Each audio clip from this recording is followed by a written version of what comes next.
Good evening. Today was the yahrzeit of Rachel Imenu, Yud Aleph Cheshvan, that Kol Mevaka al Baneha, Rachel Mevaka al Baneha, and she will be part and parcel of the chorus. When Mashiach comes, she is one of the Daled Ragli HaMerkava, as we know that Avram, Yitzchak, and Yaakov, HaKadosh Baruch Hu has a chariot. Obviously, these are terms that's not shaykh. There's no physicality in heaven, but he has a chariot with 4 legs, and one leg is Avram, one is Yitzchak, one is Yaakov, and the 4th is Rachel, who is the backbone of Klal Yisrael, having been Malchus, which delivers from all the other midos, all the goodness and all the inyonim that come from heaven, come through them into Malchus, which is Rachel, and then given to Klal Yisrael. This week's parsha is Parshas Vayeira. And as every parsha, it's very colorful, and it begins with Avram Avinu, who at 99 circumcised, he had a bris milah, and he was recovering, and many say that the 3rd day of recovery is the most difficult, and it was the 3rd day, and he was sitting there in his tent, and it was very, very hot outside. That did not hold him back from looking and desiring guests to come so that he would be able to effectively extend the hospitality which was part and parcel of his home and atmosphere. And as he sat there, he saw 3 men coming. Now the Ramban says he knew they were Malachim. So you'll then ask, why did he offer so much the food and the comfort? A malach has nothing to do with olam hazeh, with eating, with resting, with that. So why did he do it? So the Mefarshim and the Ramban say that to teach us that a person in a given situation has to be noyeg and has to posture his behavior according to where he is. And since it was in Olam Hazeh, it was in this physical world that these 3 angels were coming, so even though Avram Avinu knew that they were angels and that they couldn't eat, but he still gave them food and gave them to drink and gave them to rest, because when you are in Rome, you do as the Romans do. Here in this world, that's how you treat people who are traveling through a hot desert, by welcoming them and doing exactly what he did. Many others hold, not like the Ramban, that he didn't know that they were actual angels till later. And we know that he served very graciously. To cite an example, first of all, he gave milchiks and fleishiks.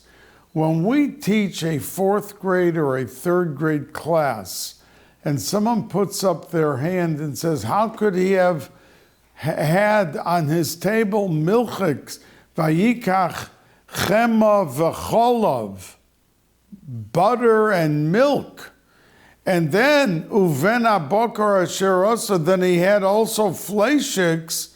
How did he do it? So we tell the children that he first gave the milchiks, and then he gave the fleishiks. But the Arizal has something else to say. There is a Yalkut Ruveni, who was hundreds and hundreds of years before the Arizal, who says that Avram Avinu wanted each of the three angels, the three malachim, who look like regular people, to have their own calf, so that they could take the tongue of the calf and serve it. Now, anyone who has seen a tongue knows that you could serve 15 people, 25 people from one tongue. It's tremendously big. But nevertheless, Avram Avinu, in his gracious attitude and hanhaga, wanted a separate calf for each one of them, even though they could never eat everything he was giving them. And 2 calves he found right away. And the third one, he was not happy with the quality. So it says that the third malach, who was Raphael, and who had come to heal Avram from his bris milah, started to run. It changed his format into a calf.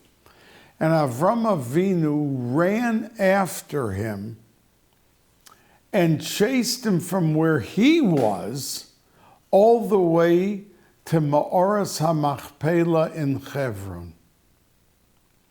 And the reason for this, and he couldn't catch him. And therefore, since Avram Avinu was the one who wrote the Sefer Yetzirah, which is the book of all creation, the Maral created the robot to be able to save Jewish communities, and effectively went in where there was terrible anti-Semitism or a court-martial or a shechita about to happen, persecution, that the robot showed up and was able to destroy or kill the goyim who were doing this. It was a miracle. How did the Maral create this supernatural, almost miracle man? He did it with the Sefer HaYetzirah because he wrote it, which is the book of the secrets of creation. And he ended up creating the third calf that he wanted to be tasty and to be able to do the same way the Maral created the Goylem. And it was able to effectively save Yidden's lives. And that's why the Pasuk says, the Arizal, that the Pasuk doesn't say Uven HaBakar and the calf, the cow, Asher Heichen, which he prepared, or Asher Shochat, but it says Asher Osa. He made it on the spot. And say the Chazal that the only time you have to keep milchiks and fleishiks is a normal calf or cow that's born in this world. They're subject to the halachas, which were given to Olam Hazeh. But if a cow flew down from heaven and was supernatural, you do not have to adhere to milchiks and fleishiks, and that's how he was able to serve the milchiks and fleishiks on the same table and at the same time. Now, the Yalkut Ruveni, who I was just quoting, says that Avram Avinu did not know where Adam and Chava, where Hebron, in Hebron they were buried. So the reason that Min HaShamayim, this calf, this Raphael became a calf and ran away, and Avram Avinu in the heat of the day, 3 days after his bris milah, chased after to get a hold of him and bring him back, was so that he should know when the time came 38 years later to bury Sarah Imenu, that he would know where exactly it is. And the Yalkut Reuveni says that when he came with Sarah to bury her Erev Sukkos, when he got done with the Akedah on Yom Kippur, and traveled back the 3 days and got home Erev Sukkos and found out that his wife was Nifter, that Adam and Chava got out of their graves and protested and said, "You are invading the privacy which we are entitled to because we are buried there, and that's our burial place." And Avram spoke with them, and they refused in the beginning to go back to their burial place till he promised them that he would not come with Sarah and insist on Sarah being buried there, until he convinced them and calmed them down, and he brought them back to their burial place. So says the Yalkut Reuveni. Now, speaking of the 38 years, we know that these three angels, the Malachim, they came, each with a separate shlichus. One came to heal Avram, that was Raphael, the one that became the calf and ran away and he couldn't catch up to him. And then he went back by himself and became the Malach again. The second one was there to tell Sarah that she's going to give birth a year later. And the third one was to destroy Sodom and save Lot at the same time. So it says that the Malach said to Avram Avinu, "Shov oshuv elecha ka'es chaya," I'm going to return, and Sarah's going to have a baby. Now, he didn't say when he was going to return. And the Pardes, Sefer HaPardes, which many hold, Rashi wrote. Rashi was the mechaber of, many Rishonim bring it, that he was the mechaber of this Sefer called Sefer HaPardes. And in that Sefer, there is this question that is asked. With the Malach said he's going to return, we never find that he returned. So he answers and says that when the Malach came and told Avram Avinu, "Al tishlach yodecha el hanar va'al tas lo me'uma," don't check them and don't do anything to him. That was the Malach that said he was going to come back.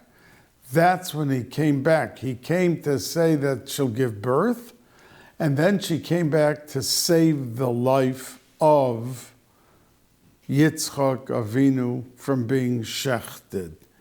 So says the Sefer HaPardes, which the Mechaber was Rashi.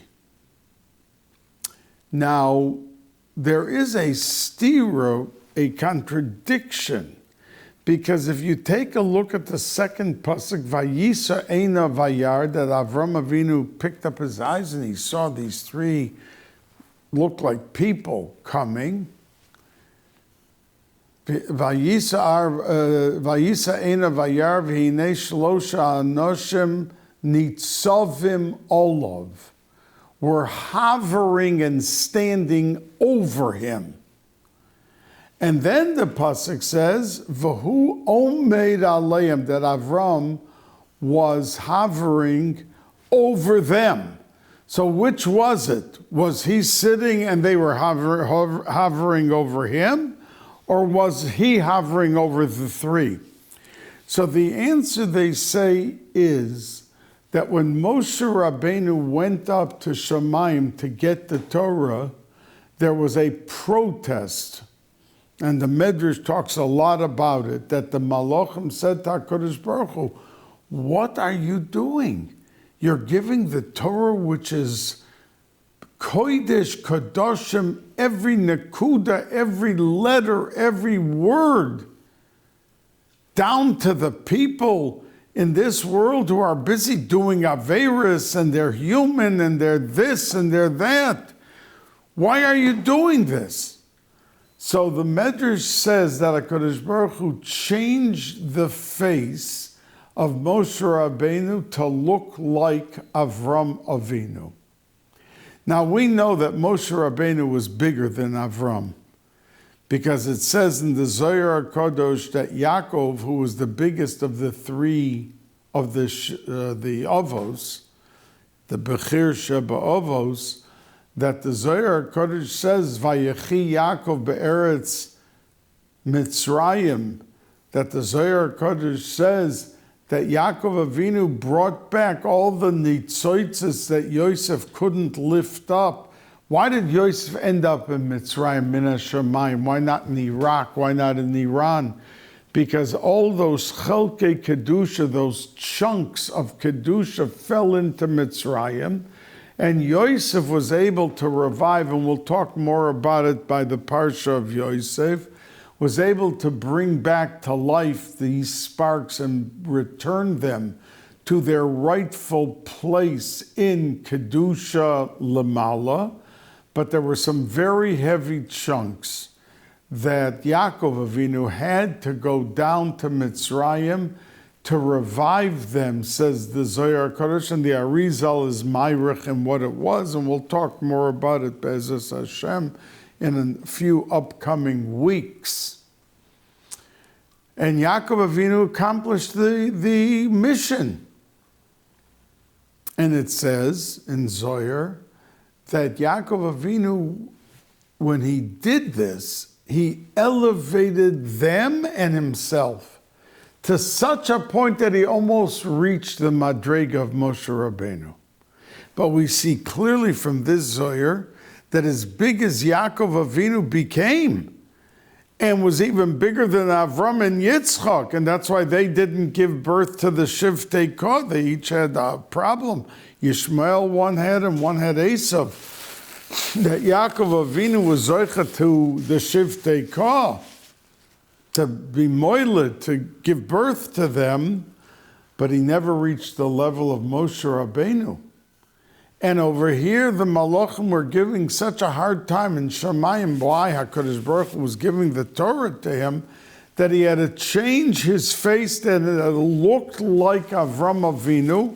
And HaKadosh Baruch Hu said, is this the thank you? You went down and he treated you royally with a silver platter. And he gave each and every one of you your own tongue with mustard. Rashi says, chardal, that's mustard. Delicacies above and beyond. And it says that he said to Sarah, Lushi Vasiu Gos, that the flour was the finest flour, and it was like a ton of flour, enough to make 100 loaves. He was overly gracious. And this is how you're treating him? So when they saw that his face looked like Avram Avinu, says the Medrash, they backed off. And they allowed the Torah to be given to Moshe Rabbeinu, who at that moment looked like Avram Avinu. So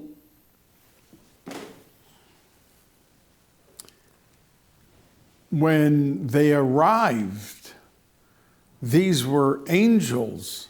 And even though tzaddikim gemurim are bigger than angels, like I once heard from the old Scholar Rebbe by Shalosh Shudas, that he said, believe me, when he was talking about how big the Shivtei Kah, that no malach could punish them, they were bigger than the malach. So he said, believe me, when the Malach HaMaves comes to take back the neshama of tzaddikim, if they wanted, they could demolish the Malach HaMaves to a pile of bones. So why don't they do it? And stop them from causing the death, the Petira. because the world was made that there is Misa, there is Petira, and that's the Ratzon of HaKadosh Baruch Hu, and that's why they allow it to happen. But they really don't have to do it, because Tzaddikim Gemurim are bigger than Malachim. And no Oifen, no Chayas HaKodesh, no Srofim, no Oifanim, none of them could overcome the tzaddik unless it's his will. So the Meforshim explain that when the angels arrived, they were able to hover over Nitzavim Olav Avram Avinu. But once they saw the level of what he was doing, in 99 years old, on the third day, with 100-degree sun outside, they realized that he was bigger than they. And that's why it says, V'hu oimed aleihem, that at the end he hovered above them, because even they realized that he was much bigger than they were, and that he was able to hover over them. Now, in the midst of all of this magnificence and graciousness, the pasuk says, "Yukach no ma'at mayim." Go take a little bit of water. So the Meforshim ask, here he was giving meat for 100 people, and here he was giving the flour and the amount of the flour that they were making, and it says it was Pesach, so she was making matzahs, or whether you say it was bread, but there was a ton of it. And then when it talks about the water, it says he told Yishmael, his son, go bring a little bit of water and give them the water. Why? According to how he was behaving, he should have brought gallons of water that they could have drank for a year, water. But the answer that the Chazal say is because he was a pace setter. And Avram Avinu was not only dealing with the angels, with the Malachim. He was setting the pace for every Yid and how they were going to treat Orchim till Mashiach comes. So when it comes that a person is tight on money, but he has the meat, he has a tendency, yeah, I'll worry about it later. Let me give them the best meat, whoever the Orach, the guest is. But he also wanted to set the pace for someone who does not have what to give. That means when somebody meets an old friend in shul, and the friend says, it's so good, I haven't seen you for 30 years. And the friend says, you know, I live 2 blocks away. Maybe you want to come to have something. And he barely has tuna fish or egg salad to give the person. And here he's offering him to come, and the man says, you know what, let me come and be your guest. Not to hesitate if you only have the simplest of food. Where does that come from? From the fact that he said, Yukach no ma'at mayim. Take only a little water and give it to them.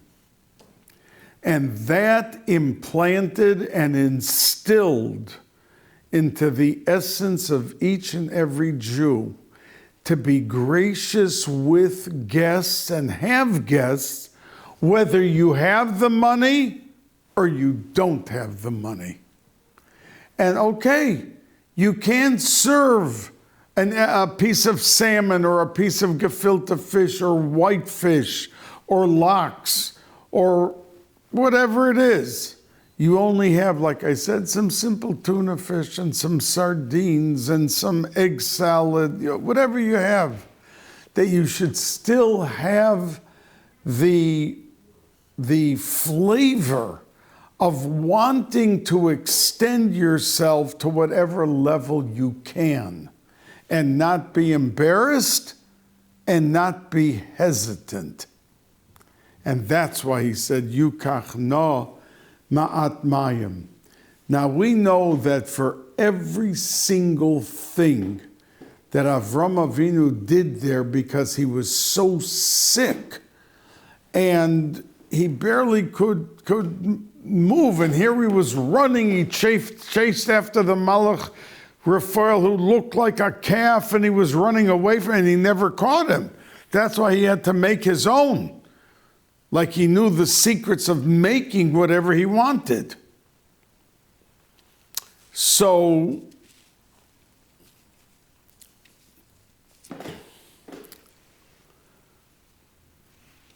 like it says, even from this Yukach no ma'at mayim, that's why Klal Yisrael was zoicha to the mitzvah of Nisuch HaMayim. We know on Sukkot that we have the Simchas Beis HaShoeva, and even though they poured wine with every korban, and even on Sukkot they poured wine, but they added water, which broke out into the most festive dancing that ever you could see or witness. And that's why we have Simchas Beis HaShoeva. And there's 100 reasons about the Mayim and why it starts the second night of Sukkot with Yitzchak, which we spoke a little bit about on Sukkot. But the Nisuch HaMayim that we were zeicha to was in the fact that in the middle of being so sick, he instructed his son, and the question asked that Avram Avinu went and got everything himself. So why by the water did he tell Yishmael to go get the water? And the Mefarshim say because a person, his whole life, can do beautiful things, but if he didn't impart to his children what to do and how to do, he missed the boat. Like the person who came to the Chofetz Chaim, and he came in, and he was a well-to-do balabas, and he asked the Chofetz Chaim for a bracha that his children should learn a lot of Torah. So the Chofetz Chaim asked him, and do you learn a lot of Torah? He said, well, look, I'm a businessman. I go on trips, and when I get home at the end of a day, sometimes it's limited. I'm very tired. I'm knocked out. But I try to do whatever I can do. So the Chofetz Chaim said, if you don't learn, your son will not learn. Because there are things in growing up in a household that you and your wife set the example that becomes part and parcel of each and every child in your household. It's in their bones. And that's why we have, when the mothers bake the challahs, l'kavod Shabbos, that the children are doing it also. And we don't go just to the bakery because we want the flavor of the challah in the house, and that everyone should smell the oven baking the challahs and how delicious and how wonderful. And that when the child is there helping the mother, she grows up with the challahs, and that's part and parcel of her future Shabbos. And that's what the Chofetz Chaim was saying to him. That means you could have the money and you could talk to them about learning, but if you want them to actually learn, set the life-like example in how they should live their lives by seeing you over the Gemara and seeing you over the Chumash or Mishnayos. And that will bring in to the essence of their very life and who they are and what their goals are for their life ad mea ve'esrim shana. Now, we know that in this parsha, the story of the destruction of Sodom takes place. And when Avram Avinu was told what's going to happen, Hashem said, "Hamachasa ani Avram." I'm not going to tell him what I'm about to do. I mean, he is the one that's transmitting to the future generation. Leman asher yitzave as banov as beiso acharov, that I have to tell him. So HaKadosh Baruch Hu told him what he's planning to do, and he said to Avram that lasos tzedakah umishpat. Now, really, tzedakah means graciousness, kindness, above and beyond. Mishpat means din, strict justice. Do you deserve or don't you deserve? Should you be given this from heaven or you should not be given this from heaven?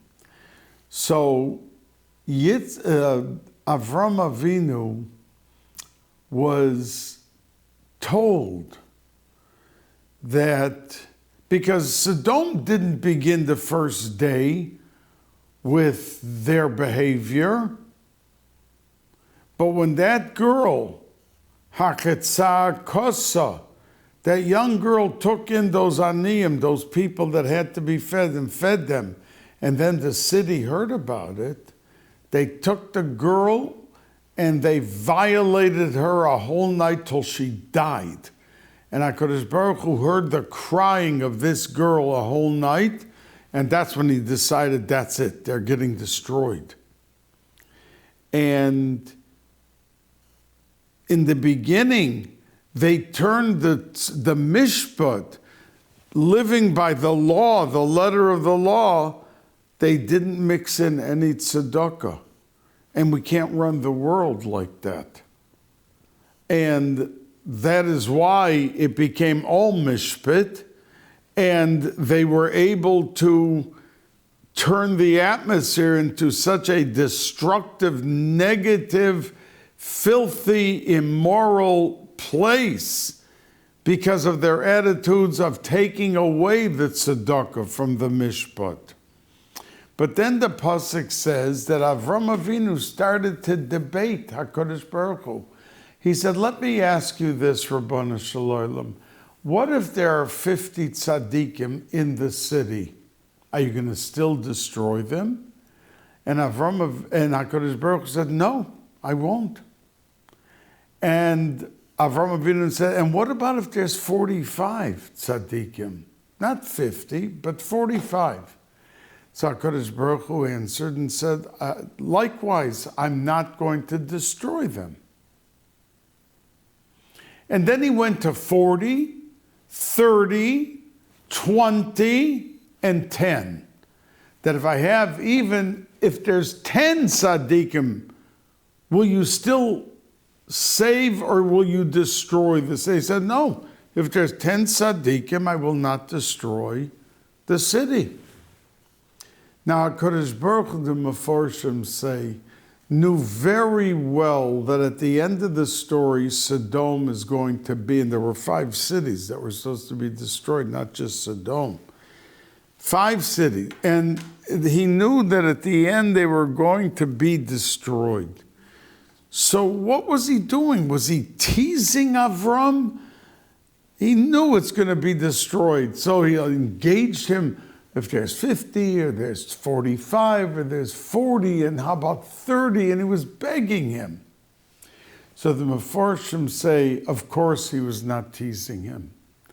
But what he did was he was paving the way for a Yid to be able to take a gezerah and beg Hashem not to execute the gezerah. That means if 1,000 years after Avram, 2,000 years, there was someone deathly sick in the hospital. And the gezerah is he's supposed to die in 10 days.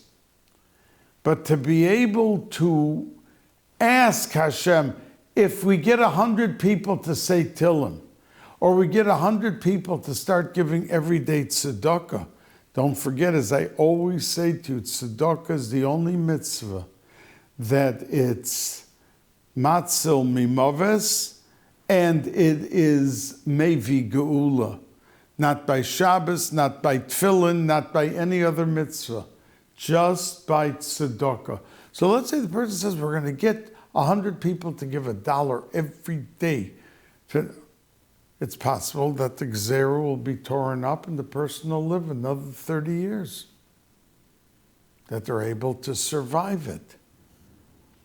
Where does that power of changing a gzera come from? It was from the discussion and answer and question and answer that Avram Avinu had with Hashem, and Hashem tolerated it and promoted it by saying, oh, if there's 50, no problem, I will not destroy it. And that supernatural ability to direct and redirect the traffic and the future of what's supposed to be and what's not supposed to be came from these psukim of the debate between HaKadosh Baruch Hu and Avram Avinu. Now, we see that Avram Avinu begged, and not one person or one of the 4 cities, of the 5 cities, was saved. He got 0 in response from all of his begging and asking. Yet, we see that later on when the 2 angels grabbed Lot and took him out and saved his life. And Lot, when they got out, he was told to go to the mountains, on top of the mountains, and he begged. He said to the angels, please, I don't want to go there. Save the 5th city, Tzoar, and let me go there. And they granted it to him. So Avram Avinu, the tzaddik gomer, he didn't get anything. But Lot, who now was no more the tzaddik that he once was after he went with Avram to Mitzrayim for the 90 days and hung around 42nd Street, came back to Russia and wanted to live in Sodom to enjoy the pleasures of life and everything that it had to offer there. He asked for a city to be saved, and it was saved. Unbelievable. And Meforshim say that if Avram Avinu would have asked the angels to save Sodom, they would have had to save it. Hakaras Hatov, for how he treated them, but he didn't ask any angel. He asked HaKadosh Baruch Hu.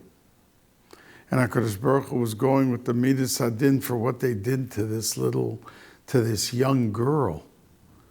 And her screaming and crying all night from what they were doing to her. With the honey on her and the bees that they set all over her. It was terrible. But by Lot, he saved them. He saved Lot. They looked like people. The Meshuggah that went and offered his daughters, he said, take my daughters and do whatever you'd like to them, but don't touch my guests. So the guests owed him Hakaras Hatov. So the Meforshim say that when they asked him for something, they couldn't turn it down. They had to save Tzoar, and that's where Lot went to. And you see, Lot went into a cave, and his 2 daughters that he was with thought that the world was finished. And they said, there's no man to help us create, to become expecting and have a child, to have the world go on. They thought it was Shem Shemaim. And from one of the boys that was born, Mashiach comes out. Who would ever have thought that from such a story of incest that Mashiach would come? But that's an old rule with the Geula Shlema, that it's all like from Rus, who became a Gioris, and Boaz was with her only that one night after he married her and he died. He was Nifter. That from this lineage comes out Mashiach. And even by Yosef HaTzadik, when Ashes Potiphar wanted to be with him, you see that she had a kavan. She saw that the Mashiach has to come out from some union. She didn't realize that it was her daughter, her stepdaughter, who was growing up, who was Yaakov Avinu's daughter, the daughter of Dinah, that she had with Shechem. But she saw from her house. And she even said at one post, Lishkav ima, Lishkav etzla lios ima, says Rashi, that she was maskim, if you don't want to be with me physically here in this world, then lios ima, be maskim to be with me in olam haba, and I'm satisfied. So it wasn't just a simple story of trying to seduce someone. But anyway, we see that from stories of the least possible scenario that we would think that Mashiach will come from is exactly where Mashiach comes from.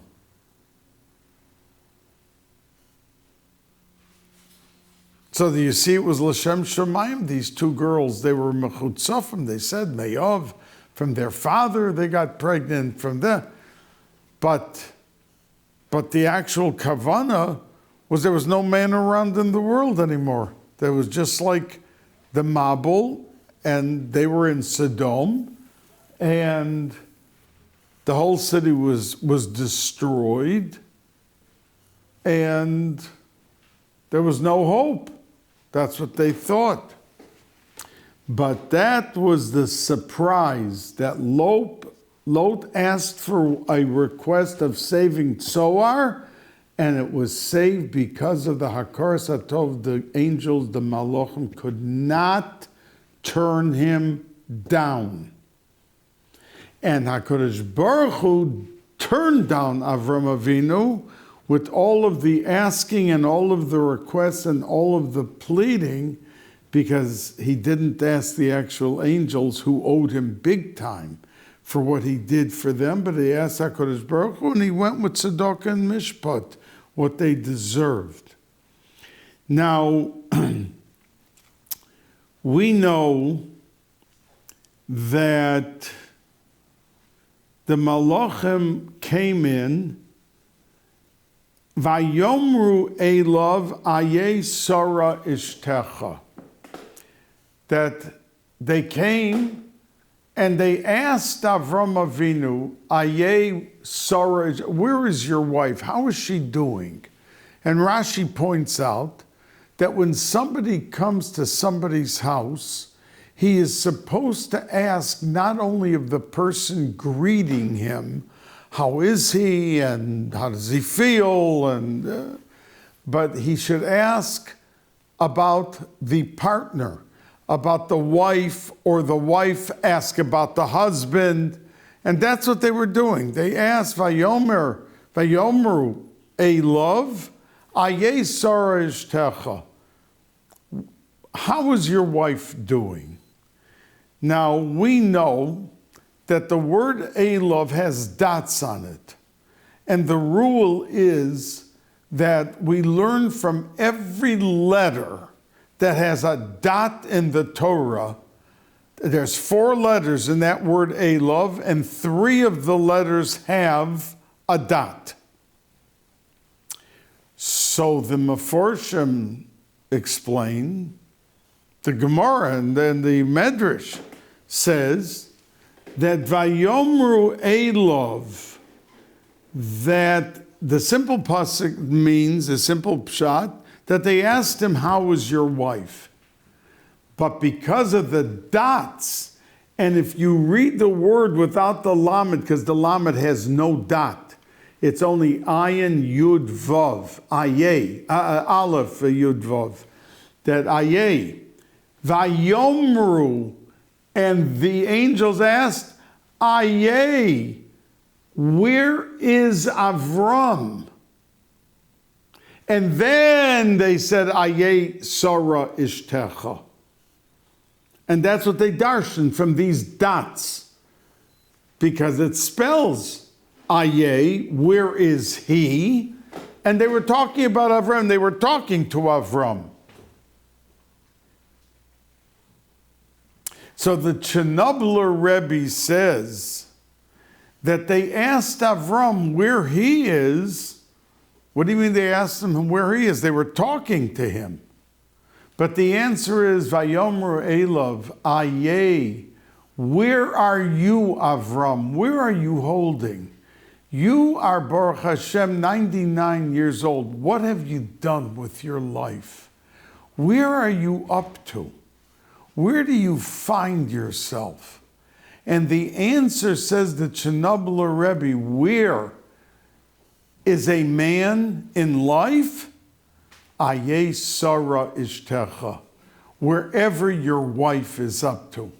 That means if you married your wife and she didn't put Negelwasser next to the bed every night, like the Zohar Kodesh and Parshas Miketz says, that if someone puts his feet on the ground, even though lahalacha you're allowed to, that means in the house, in the Daled Amos, you can go into the bathroom, but al pi Kabbalah, says the Zohar HaKadosh, not some Maisa Bechel, says that a person who puts his feet on the ground with the tumah on himself, still, and then goes, as he stands up, to wash off the tumah, the Negelwasser, he never has hatzlocha in that day.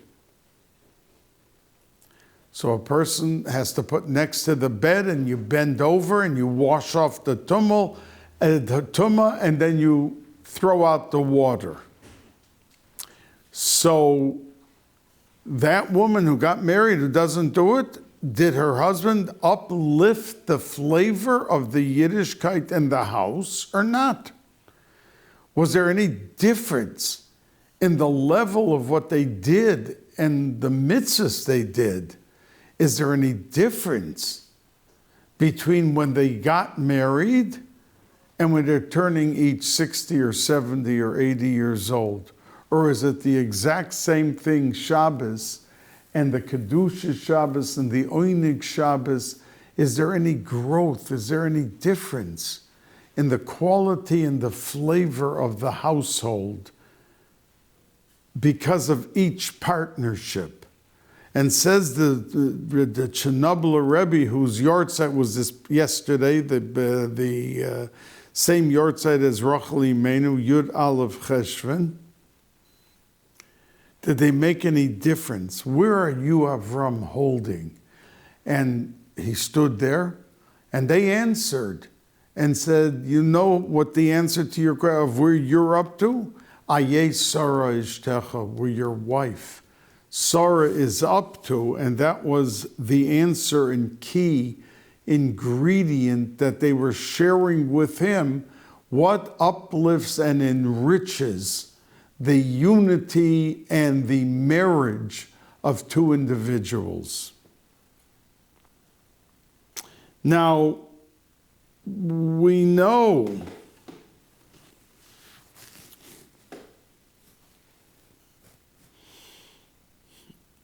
that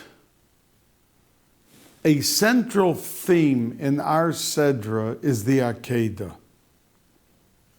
The Avimelech grabbed Sarah, and until he let her go, no one in the city got pregnant, and there was no expecting, and there was a big effect. And then she davened, so since she davened for them, she became expecting with Yitzchak in turn.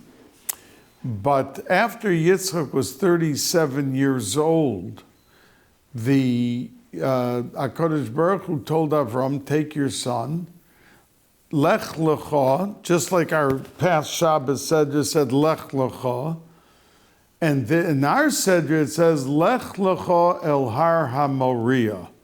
Now, if you remember, last week I shared with you a medrash that asked, why didn't Avram Avinu tell Avram, why didn't HaKadosh Baruch Hu tell Avram Avinu where he was going? To Eretz Yisrael. And I told you an answer from Reb Baruch Ber that if he would have told him where he's going to, then the mitzvah would have been to come to Eretz Yisrael. But coming all the 1,000 steps to get there would have been just a hechsher mitzvah and not the mitzvah itself, so he wouldn't have gotten a schar for every step. But since he told him only go, so the going itself was the mitzvah, and for every step he got the mitzvah. So then the question is, in our Sedra, why did Hashem say go? El Har HaMoriah. Because that made the coming to Har HaMoriah the mitzvah, and every step he took was not the mitzvah. Because last week we said every step would have not have been a mitzvah if he would have told him where he's going. And here he told him where he wants him to go. So the answer, they say, is because he was going to Har HaMoriah, to the Mizbeach, and that is the Shechina in and of itself. So when you go to the Shechina, it wasn't just Eretz Yisrael. It was the Har HaBayis. It was the Kodesh. It was the Mizbeach that he was going to bring Yitzchak on. Then that's considered every step, even to get there, is a mitzvah for the person who's going when he hears the voice of HaKadosh Baruch Hu, and his mission was to get to the Shechina and the Rabbanu Shalom himself, which is the Mizbeach. But I want to conclude tonight's Divrei Torah with, and before I say the last word, Reb Chaim Volozhner says that, the Akedah, which is like a staple, it's a backbone of Klal Yisrael. We come to Rosh Hashanah, Zachor Akedas Yitzchak. We're talking about the Akedah all the time, and yet the Akedah never happened. The mission was to shecht him, and at the end he was never shechted. So Reb Chaim Volozhner once said an interesting thing, that when a Yid in his lifetime has to have 3 basic goals, when he does whatever he does in his life, he learns his whole life, he opens a business in his life, whatever he does, he has to have 3 goals. Number 1, he could never get angry. Because if we're really maminim, what are you getting angry about? HaKadosh Baruch Hu wanted it this way. And over here, when Avram Avinu didn't come through, and he was ready to come through, he was tested. And this was not some fake. If the Torah says he was ready to do it, he was ready to do it. So Reb Chaim Volozhner says you can never get angry, because every day we have situations that we could easily get angry. Now, another thing he said, this is from Reb Chaim Volozhner, the Talmud Muvak of the Vilna Gaon, and he lived 200 years ago. And he said, you can never get tired, because a person has to pursue good goals, and he can't let down his guard to the Yetzer Hara to say, oh, listen, you put so much effort in and you didn't succeed, give up. Your people retire at 65, and that's why tzaddikim are against this retiring. It means if chas v'sholom somebody is sick and they can't do a job or do it, that's something else. But there are many people, they're in perfect health. And because the clock says they just turned 65 or 70, I have to retire. Why?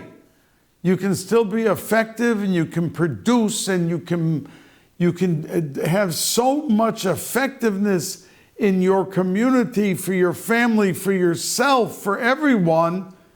Who says just because you turn to Zen? Tzaddikim were united almost in this approach.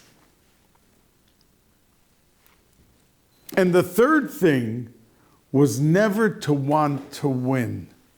That means we have a teva that we want to succeed. A person puts forth effort and they want to get something accomplished. It's normal that we should want to feel accomplished and that something is completed. But what happens if min hashamayim, from heaven, they don't want you to complete it? You put in 5 years to research, to doing, to putting out money, and the effort does not go. What are you supposed to do? Cry for the rest of your life? Feel you wasted time? We are not a people like the Goyim, that Goyim always say, listen, I don't care what effort you put in or what you did. The bottom line is you failed. We don't look at the bottom line. We want to achieve the bottom line. But for all the effort a person is given, gewaltige, tremendous, unbelievable schus from the effort that is put in and the yagiyah. And that's how people are zoicha to become big Talmidei Chacham. There were some that they couldn't understand the Toisvos, they couldn't, but they sat there working over the Toisvos or working over the Dvar Torah to perfect it and to make sure it was L'Shem Shamayim, not just to show off how much you know and how good the pshat is, and that people will say, wow, he's unbelievable. But to do L'Shem Shamayim, but at the end of the story, if it doesn't come out like Reb Chaim Briska, when he was taking the job of becoming Rosh Yeshiva, there were 3 in his city, 3 Rabbanim, 3 of the biggest Rabbanim, who fired him, who tested him. And he said a gewaltige pshat, and at the end of the pshat, he realized that it was not in order. And he said to the 3 of them, it sounded like a tremendous, beautiful drosha, but I must tell you that it is not correct because of X, Y, and Z, and he left. And he thought for sure he'll never be given the job. And the 3 said to him, you got the job, because when you can admit at such a time that you made a mistake or it doesn't click and walk away and be honest, you deserve the job, and they made him the Rosh Yeshiva. And that is the goal of Avram Avinu, that he never ever gave up. And that's why the Mishnah in Pirkei Avos says about the difference between Bilam and between Avram Avinu is that he's compared to the esrog, that the Gemara says, Hador bi'lono, that the esrog is on the tree, mishana l'shana, the whole year. It doesn't come back. It's there and it's ready. And the Gemara says it, on kol ha'koveya mokum l'tfilaso, so Hashem be'ezro. HaKadosh Baruch Hu is there to help him constantly. Now, why just because a person goes into shul and he picks a spot and for 40 years he davens in that same seat? And the Gemara is mishabeach. A person who chooses a spot to daven and he continues in that spot, he is, and it's like Avram Avinu that who's compared to the esrog that's on the tree the whole year, not part of the year, but the whole year. And that the Mishnah in Avos says the difference between him and Bilam is that he is called, after his Petira, he is called a chassid and an onov. So the Mefarshim answer this question and say, because in the Gemara it says there were some Tanoim that lived very long. Rav, the Seder Adora, says lived 300 years, and there's an opinion he lived 400 years. And Rav Yochanan lived 300 years. So they asked some of them, why do you think you were zoicha to live so long? And each one gave another answer. But every one of them began their answer with the word me'olam. Never did I go through a shortcut in a shul. That was one answer. And another answer was me'olam. I never called a friend a nickname. Because when a person gets their name, whether it's a boy or a girl, it's makasher, the shoirish neshama lamala with the person. So when you start calling somebody cookie or candy, or you give them a nickname, you automatically are severing that kesher of neshama to the neshama of the person, which is lamala and has its source lamala. That's why it even goes, the Gemara says, somebody who calls a friend a nickname, ein lo chelek liolam haba. I mean, and so what if you call somebody Nikki or whatever?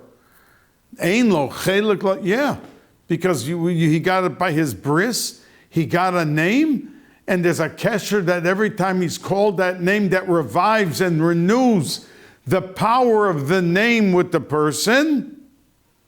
And you are severing that connection. So we should fulfill. And all of these Tanoim who were asked this question, the Amoraim, they answered all different answers. But they began with the word me'olam. They were consistent. They were constant. They never jumped around. And that's why the person who's kovea tefillah makom letfilaso, that he takes and he establishes a spot where he's going to daven, because he shows consistency. And he is constantly in one trend, following the track to get to the level of the achievements and goals that he wants in life.